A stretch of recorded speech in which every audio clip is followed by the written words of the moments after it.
welcome to the newest edition of the Huddle House. And this is a fun week because we have three winners on the show this week. All three of us got a win, all looking pretty good. So Ty's back after a week of him missing out on a feisty episode. It's good to have you back, Ty. And then we also have the guy over there, Jake, number one in the league right now. How you doing, man? You there, Jake? I can't hear. Yeah. I can hear you, Jake. There you are. How you Yeah, doing, happy man? to be here. I'm doing good. Happy to be here. You know, hanging on to the top spot by a thread, but happy to be in the top two right now. I think you're gonna have a bye pretty much locked up. Now, if it's the one or two, I mean that's still up for grabs, but I highly doubt you're in third. Yeah, because 1 and 2 both get buys, right? Yeah. Yeah. Okay, and so either way, you're still holding on to a top 2 spot after this week. Even if James beats you, just points forced wise, you'll still be a top 2 spot. And I know there's a difference, obviously, between the one and the two on like who you play the next round, but like I think the other four teams that are in the playoffs are all pretty similar. I don't think there's really any team that you're specifically trying to avoid. I think all four are going to have a pretty equal chance of getting a win. So just kind of play who's in front of you and hope for the best. Yeah. It's gonna be tough. I think once the playoffs come, I think a couple of moves here and there that I've made like recently, I think has kind of been what could make the difference, but at the same time, it could be what crashes and makes my team burn in the playoffs. So we'll kind of, I'm excited. That's the gamble. That's the gamble of fantasy. And I think you know what the top half of the playoffs look. Well, I would say top 2. You and Brandon are certainly locks at this point. James is looking very good for, but then we kind of have like a bit of a mishmash here with teams 4 through 7. All are 7 and 5. So there's going to be an odd man out somewhere in there, and that's Carter in 4th, Mitri in 5th, Austin in 6th, and myself in 7th. Everybody's 7 and 5, and the tiebreaker is points forced. So, it's going to come down to the wire, I think, here, and it'll be really interesting to see who gets in and who's that one odd man out, because it's clear that those are our teams in contention. Matt's in 8 at 4 and 7 or 5 and 7, and I just think with the structure of things, like as much Yeah, as I have no shot. Yeah, I'm out of it. your team's been hot, probably the hottest in the whole league, but you're digging yourself out of a big hole. I think that it's pretty clear. We have 7 teams. We have 7 teams playing for 6 spots, so somebody's going to be the odd man out. It'll be interesting to see who it is. If I had somehow it's not going to happen, but if I had somehow made the playoffs from being 1 and 7, I think I needed to make like a documentary on it. Like it needed to be going worldwide as like the comeback of the year, because it was looking really bad for a while. So I'm hoping I can still win the last 2 though, get to 500. That'd be a good way to come back from such a crappy start. But Trying to be the 8-8 Giants going to the Super Bowl and winning it all. Sneak in there. It's the wild card around the table.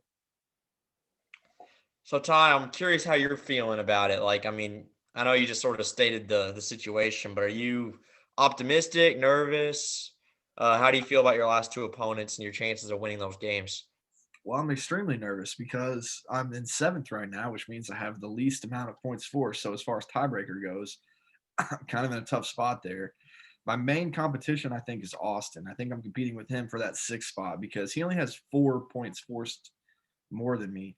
And above him is Mitri, who has like 60 more. So I don't think I can possibly catch up to him. So I think it's really Austin's my main competition here, who I'm trying to edge out for this final spot. And he's got a tough schedule these last 2 games. He plays Mitri this week, and then he and I square off in week 14, which could kind of be winner gets in, depending on the tiebreakers and the points forced and everything. So with that being said, I'm not feeling good being on the outside looking in right now, and also knowing this week I'm without Aaron Rodgers and Devontae Adams. I mean, I'm kind of in a pinch when I really have to win. I'm going to have to pull something together, hopefully, and can figure out a roster that can kind of scrape across and get it done. But I got Jeremy this week, and he's the ultimate boomer bust guy. He's either putting up 150 or he's putting up 75. So I'm just kind of hoping I catch him on a 75 week and not a 150 like he had last week. That's kind of how his season's been going. Yeah, his team is absolutely unbelievable. It is. If I was Jeremy, I almost feel sorry for him because you can't really put a label on how your team's performed in the season. Whenever one week they look like all stars, and the next week they're just straight up trash. Like it's kind of hard to get a feel for like, okay, this is kind of like my floor. This is what I'm normally gonna put up most weeks. Like I think a lot of us kind of come to that expectation that unless something crazy happens, most weeks we're gonna put up 95 plus, most of the time. And our ceiling is normally going to be around 140, 150. But with Jeremy, it's like he doesn't have his floor is like 50 and his ceiling is like 160. So like you can't really figure out what your team is whenever they're that inconsistent. Yeah. So, like I said, just hoping we catch him on the down week, to be honest with you. Well, hey, week 14, I have Mitri, so I'll try to beat him for you, Ty. I got to get my buddy in the playoffs. Got to try and help him out. There's so many implications there. Like it's so exciting to see it happen like this because this is how the actual NFL is come wild card time and people trying to make the late playoff push. Like we have 4 people competing for the last spots here, and they're in good matchups. Like Mitri and Austin are 2 of those 7-5 teams. And then even then, Mitri has to go and take on you. So like he's got a tough couple of games there, Jake. And then Austin has to face Mitri, and then myself, another person competing for that spot. So it's really going to be a tight finish. I'm excited to see what happens. I hope that I can end up squeaking in. Otherwise, I'll feel kind of terrible about the season, honestly, because I made moves to make the playoffs, and I think I'm built for a bit of a run if I could get in there. But if you don't make it, these moves are for nothing, and I don't really have the capital to properly, build things back up in the draft and the rookie draft or have a particularly high pick. So that's the name of the game, though. So we'll see what happens. But right now, happy to be in the spot that I'm in. Happy I was able to squeak out a win this week with not a great performance from my whole team. I was really banged up, but to be competing, to be in competition for a playoff spot, I think that's all you ever really want. So that's where we're at. It must be nice, Jake, to just kind of know you're in and just be thinking next about what your opponent will be and just really watching Sundays, just hoping your guys stay healthy. Because at the end of the day, that's kind of what it's going to come down to in some regards. Like I'm looking at the shape of the playoffs, and Ty's been beat up with Swift and Cook out for the potential future. I mean, I don't think Cook is a massive loss considering how amazing Madison's been, but I do think that there is a slight drop off between Swift and Williams. So I know that hurts to some extent. James has obviously just lost McCaffrey. Um, who knows if Debo will miss any time, maybe a couple weeks. That could be detrimental to Carter. So, I mean, a lot of these guys are starting to get kind of banged up and a lot of injuries late in the season. And so I think you're really just watching, hoping your guys don't get hurt. Yeah, I'm watching. I'm kind of just at this point. I'm set in the driver's seat to just kind of watch and evaluate my guys and kind of see what their schedules are going to be like, see how they're performing. Because I mean, I had Odell on the bench and I had to desperation play him like the week before. Whenever I played Jordan and put up the very abysmal performance, but like he went out and caught a big touchdown. So I'm over here like, okay, like he is somebody I could maybe play at some point if I need to. Like if Gallup, who I traded for, isn't doing anything after this Thanksgiving Day, like once those wide receivers are healthy, like he might be a considerable play. I think Antonio Brown coming back healthy or Sterling Shepard coming back healthy. Like I have a deep team, I feel like now to make decisions. I think the running back position looked pretty good this week, with Melvin and Javante coexisting.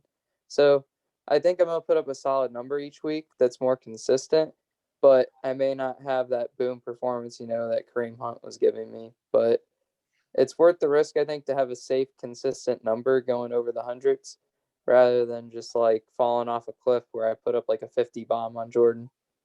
Yeah. No, they're not fun, man. I remember week 2, the gun range week. It's worst feeling in the world. It's like, man, Well, I want to trade my whole team. Chris every week is just trying to figure out, man, can I beat Matt's worst week of the season? I thought he was going to do it, and then Russ threw that touchdown. And I was like, dag nabbit. Thought it was going to be off me, but I mean, Chris's whole season probably needs that gunshot video for all his players. Well, oh my, his lineup, man, is like the ultimate just sad video to or sad picture to look at. I was just like, oh my gosh. I can't believe he scored even 57 with that lineup. He was starting guys that were barely starting on their own teams, and it was rough.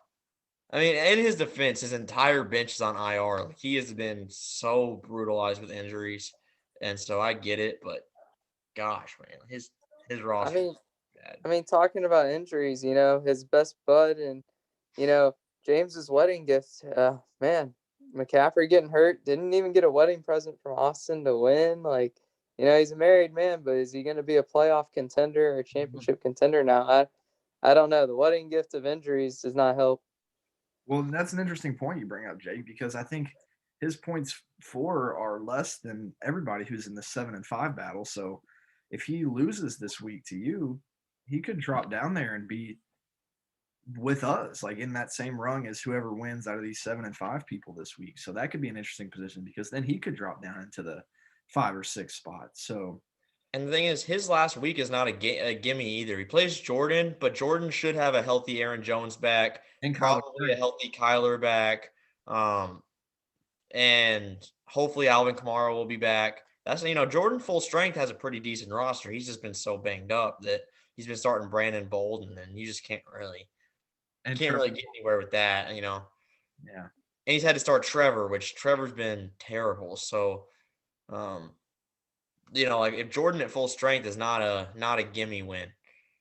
That's a good point. Well, put it this way, Brandon gets to play, I think, Jordan and Chris his last 2 games of the season. So, like, for that 1 seed, it's going to be a battle because I have to play James and Mitri. So, like, again, I think there's a good chance to have maybe the 2 spot. But, like, again, like, you look at somebody that's at the top of the league that has a cake schedule to finish the season. No offense to Jordan or Chris, but, like, again, their teams have just been so beat up. Mm-hmm. Yeah, I mean, good point. You can't see the future with these schedules, and you don't custom make the schedules. You just give the schedule you get. And I mean, if it was a perfect world, Jake, I would have played you like week 12 or whatever, or 11 on this kind of hot streak I'm on, and I would have had a better shot at winning. But I had to play week 3 when my team sucked, coming off a 55 bomb. And I mean, granted, I put up an okay number that week, but like, there's matchups I would have rather had at different points in the season, but you can't really control it. You just have to base who's in front of you and hope it kind of works in your favor towards the end of the year.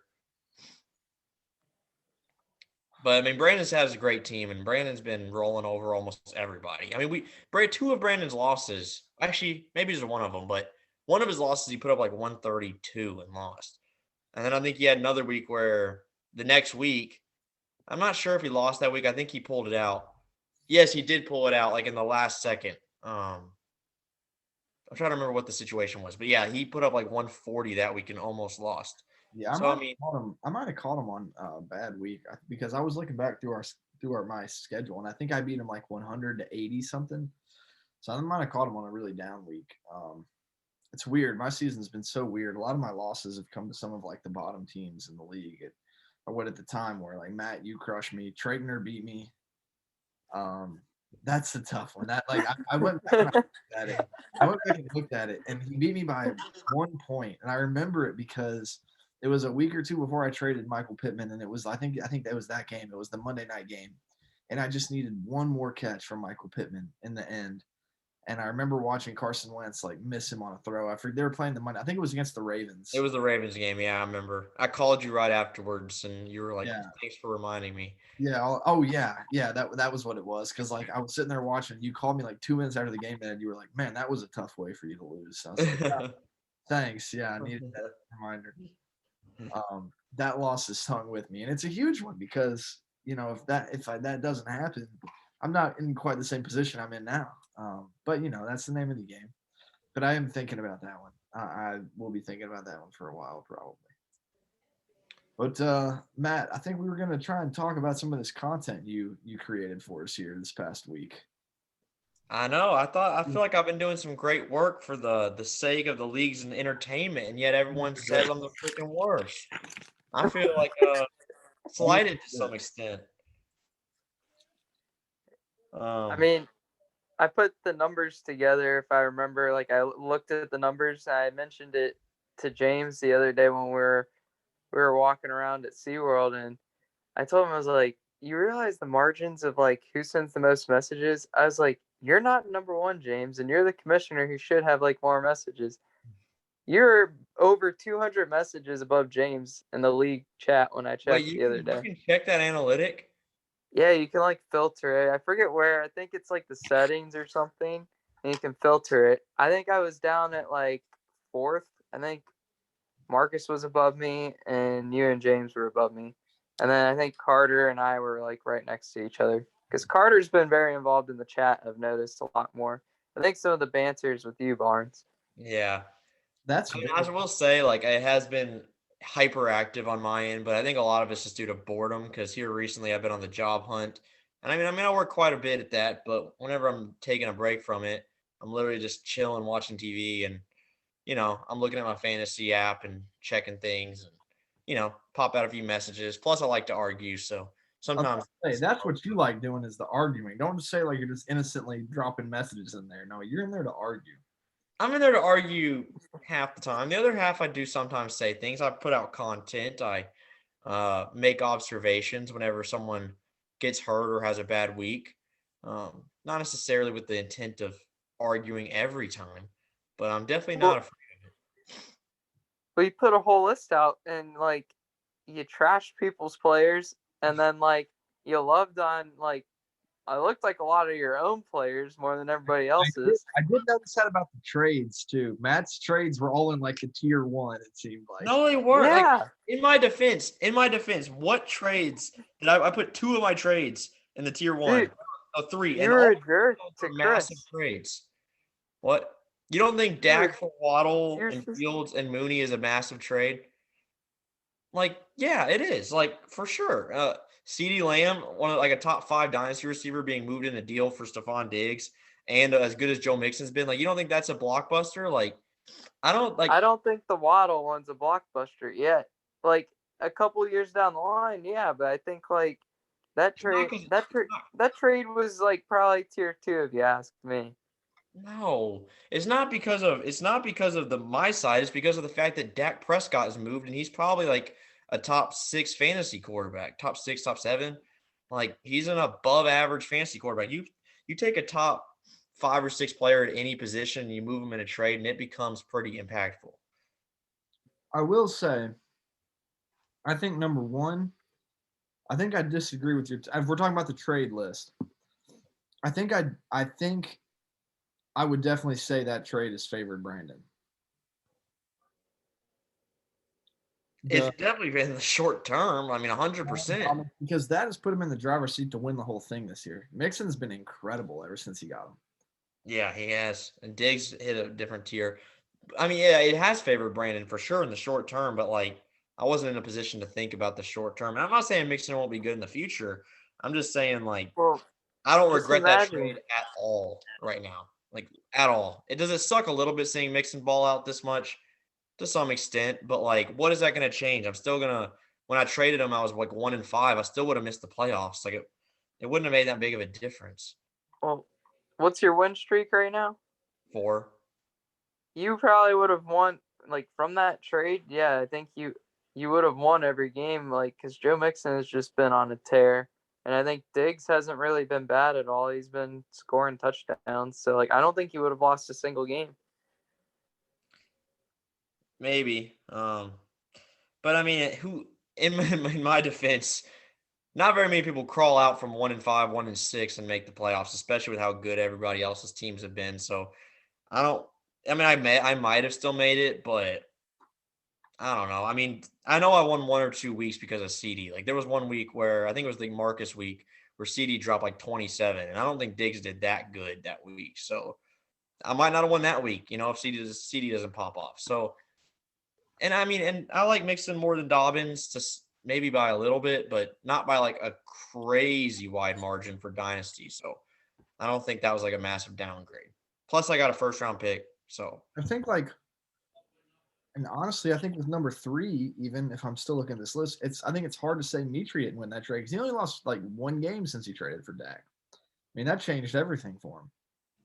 Not that it wasn't like hasn't been good for you because obviously Waddle's really good, but I mean, Well, that's what I'm saying. Like Ty, if you say it's been good for me and good for Mitri, then like how is that not like kind of a stalemate? Like yes, because I think there's short term wins and there's long term like value. I traded short term wins for long term value. I think that's kind of like a win win. The ones where I favor a specific side were ones where I feel like one guy legitimately got the better of another guy. I don't really regret the Dak trade that much unless Fields busts, but Waddle looks like a beast. And I've swapped the other two assets for Mooney, who also looks really good. So I don't really. I mean, I think that's pretty even. I mean, it might lean Mitri okay, a little bit. I'm just giving my take on it. Just giving my Mhm. take. Hey, I would take it to the extent like I agree with Ty. So, and this is where I think Marcus would sound like Matt, but Marcus would say, it benefits both teams. So, understanding where your team's at, like you understand why the trade's made. That's the opinion I agree with. But at the same time, like the way I'm thinking, the way Ty's thinking is like just for getting wins like now, because that's how I feel like no matter what you're playing, yes, you need to think long term, like once your team's out of it, but like I think in the short term, especially where Ty and I's teams are at, we're thinking short term value. Like these trades that you've made, like these players have been so good this year, and like it could have made a huge difference the rest of the year. Yeah, I mean, I get what you're saying. I agree, Mitri wins short term, but like, I wasn't in a position to win. Like, I mean, I don't know. I mean, I did Well, make imagine if that you trade kept fairly Dak early. but made the other trades. Like I What? think your team would be in a completely different spot if you kept Dak and then kept like made maybe a couple of the other trades, like where you still made the trade for Diggs. Like your team would have been ridiculously good with Mixon, Diggs, and Dak and Taylor. Like just think that roster for a minute, and it's not like those guys are going to be terrible all of a sudden, like a year or two from now. Yeah, I mean, I get what you guys are saying. Our team would have been pretty good, but I mean, I was 0-3 at the time of the trade. Not like you can't come out of that, but it was looking pretty slim. Kittle was on IR. I didn't know if he'd ever freaking get healthy because he never was. I've done a lot of trades that I've flipped those assets for other things that I think were good, and so I can't always just look at one trade in a bubble. I have to look at it as kind of like what it ended up being. In a bubble, I might have lost some of these deals, but like you have to look at like where my overall team is at, and I don't feel bad about it at all. I feel really good. I have 2 first-round picks on top of a team that is fifth in the league in points, or fourth or fifth or sixth in the league in points scored this season, and just has the highest points against by about 70 points. Like I've had one game this entire year where the person scored less than 100. So yeah, I feel pretty good about my playoff chances next year if I hit on those picks. So I'm not really all that worried about it. But okay, let's debate though. Let's debate. Well, there's no question that I won the Aaron Rodgers and Russell Wilson trade. Oh, 100%. Yeah, That's, you dominated that. Russell Wilson's looked atrocious. And you got a first round pick. yeah, to get the 2023 first. I think that was great. That was my best trade of the season for sure. Yeah, you won that. Mine and Carter's is still kind of up in the air, man. I mean, Tony and Moore have done like zilch for me. They both just are unrealized potential. And Pittman's kind of cooled down a little bit. Johnson's just always consistent. Like he's always a cool 8 or 9 receptions for 90 yards every time. And to get my first and second, I mean, I don't know. Like Devontae's been great, and it's worked out in a few games for me here lately. But I mean, I don't know. I think it's hard to say that Carter didn't win that trade just because of the consistent production he's got from those two guys, plus the future draft capital. I mean, I've got the superstar and best receiver in the league, um, and it'll all be worth it if I can make the playoffs with it. And I think I'll be built for a bit of a run. But I'm on the outside looking in right now, so I think it's hard to say that Carter didn't win that one. Yeah,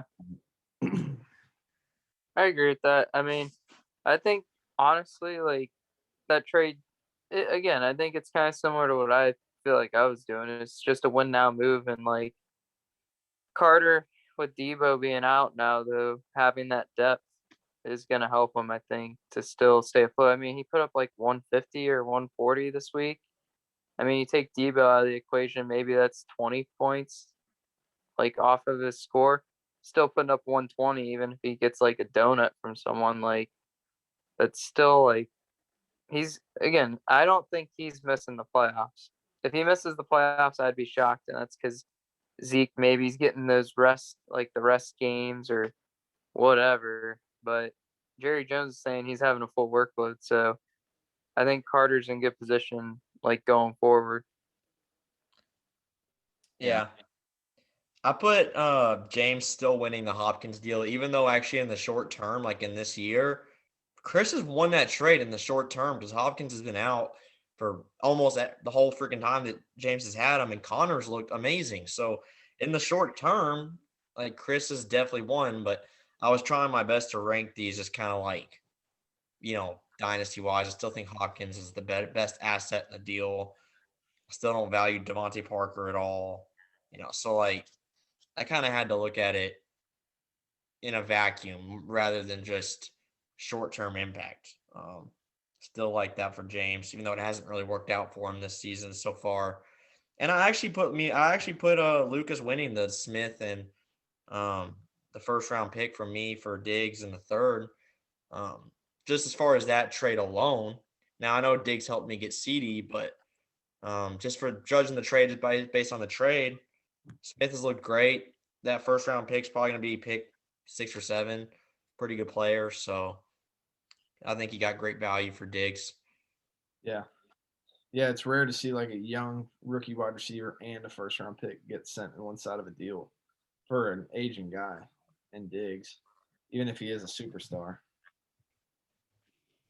Yeah, that was a really risky move by me that, like I said, by itself I do regret, but I feel better about it because of future moves. But that one, judging it by its own merits, I don't think I did a very good job. It's not like horrible, but I would take Smith in the first back. Well, you have to note too that Lucas collected a ton of picks, and I'm even guilty of sending my first in 2023. But like for Mike Williams, but I think at the end of the day, like he's collecting these picks, and his team's still competing. So like the fact that his team's record is, I think he's 5-7 now or something like that. Yeah, he's 5 and But 7. but like he's right in the thick of things, and his team has all these picks. So it's like it'll be interesting to kind of see what he does with it, because I mean he could go so many different ways. He could trade draft night to get some stud on his team, or he's gonna just draft some future studs. So I'm interested to see what he does. But again, you can fall into it in Dynasty where all you're doing is collecting draft capital every year rather than just like winning the whole thing. And as we know, Lucas has been very competitive even when we've done redraft. He's usually in the playoff hunt. So I'd expect him to make some moves with all that draft capital. Yeah, he might have to. I expect him to try. I have a feeling, I could be wrong about this, but I have a feeling that guys aren't really going to want to trade up like superstars for draft capital, unless they're fully committed to the rebuild. Like if there's a guy that looks at his team and is like straight up like this team is, really old and not really going anywhere, then like I could maybe see, kind of scrapping things and just trying to get as many picks as you can. But like I think the average person is not going to be like, oh yeah, I'll trade you Justin Jefferson or something like that for 3 firsts. Like I don't think guys are going to do that. Or I'll trade you Oh, they won't. Marcus said no to Najee that. Harris for 3 firsts. Like I just don't. I don't see people valuing draft capital that high. Well, hey, remember, you had a great offer for Jonathan Taylor from Lucas. What was it? Was it? Oh yeah, that one. Yeah. That was a really good offer. I He'd strongly be your servant. He'd offer his wife. He'd offer his future kids. and his mother. Yeah, I was like, man, I'm getting the whole family. I will literally own that entire. I mean, he'd probably offer his brother up, who's in the league too. Who finally made, like you said, he's finally kind of sort of getting active in the league, but you know, he Oh, might not check even in if I for. owned Caleb, I still don't think he'd respond to a text. That's probably true. I think All right. one more I'd like to bring up that I disagree with is the number 19 and solid Mooney for Beasley and the first that we did. I definitely think you won that one, Matt. I kind of regret doing that because Mooney's been great, and I would really love to still have him on my team. I mean, that first round pick is what helped me get Devontae, but I don't know. I don't know if my team's better off with Devontae and Moore and Tony, or if I had Mooney, Pittman, and Deontay at this point. I don't know what my team. I don't know. I think my team would be better if I didn't do both those deals. It might be. I mean, because right now you're really suffering from just having like absolutely no depth at the receiver position. Like Mm-hmm. you're banking on a monster week from Devontae, which he'll normally give, but like if you get 5 or under from Moore and Tony, and Corey Davis is kind of falling off the face of the earth. So like Playing, he can't. He won't get on the field. I don't know what. yeah, but I'm just saying like with the rise of Elijah Moore and just how inconsistent the Jets passing game is, like you can't really trust him. I mean, you have to start him, but you don't really trust him. Like Mooney's been rock solid. Like every week I play him, he gets double digits pretty much. I mean, and he always gets 8+ targets. They're normally pretty deep targets. He has some breakaway speed. You know, it sometimes turns out some big ones. Like even on an atrocious offense, he's found ways to be productive. And yeah, I mean, everyone was acting like I was crazy for doing that deal. And I mean, Jake, actually, you're on the show. You texted me and was like, I want to congratulate Ty on this trade. And you texted it to me. I'm like, dude, just freaking call him or text him that. And now it's not looking that bad for me, Jake, considering that pick is probably going to be like pick 13 or something like that.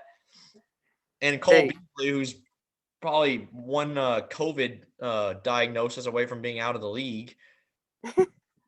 Hey, you can brag all you want now, but I mean, just to put it in perspective, Ty might not be in the playoffs, but still, I put it this way: I'm banking on Ty making it.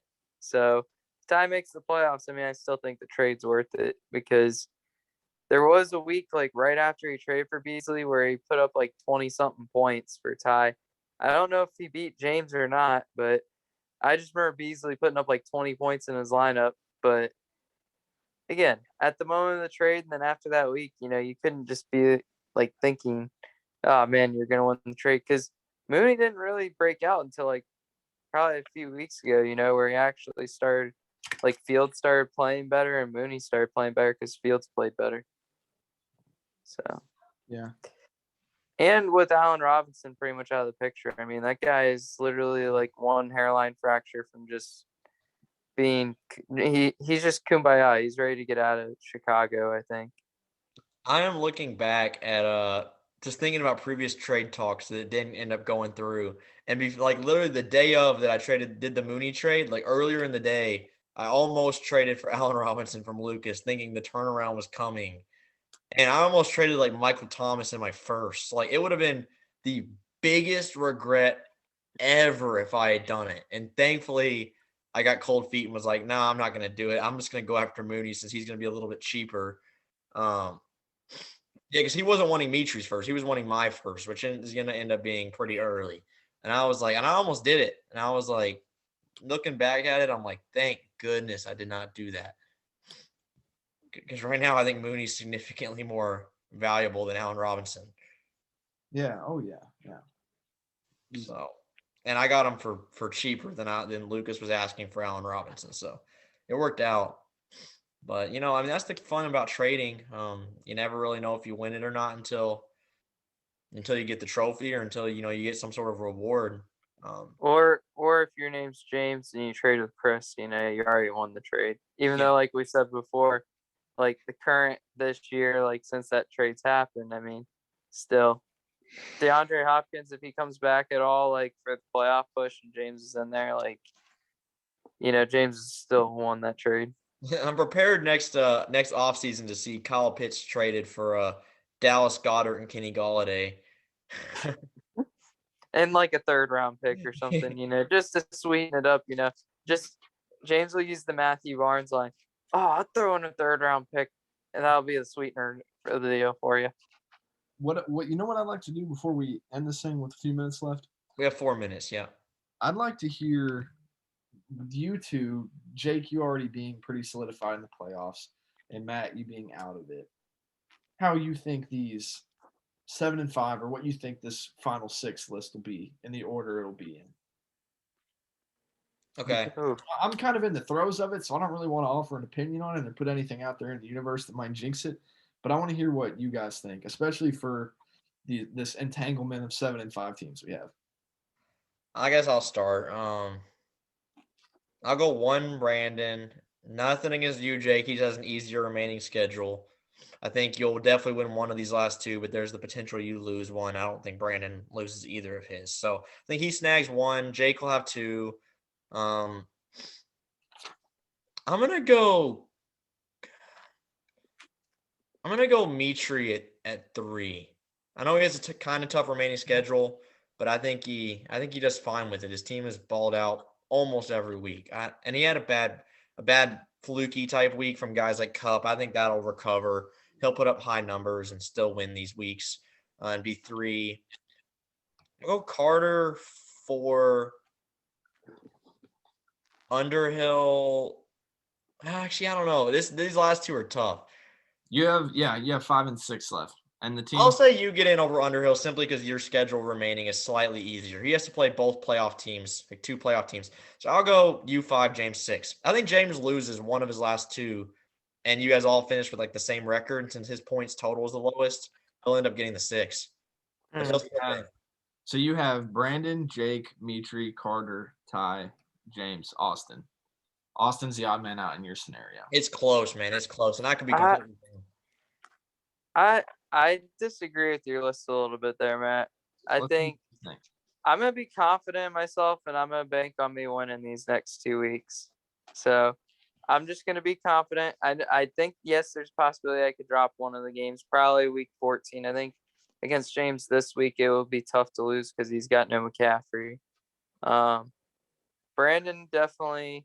Again, that's my competition. He's definitely locked in at 1 or 2 as well, but I'm going to put myself ahead for now. 3, I'm going with Carter as a deadlock at 3.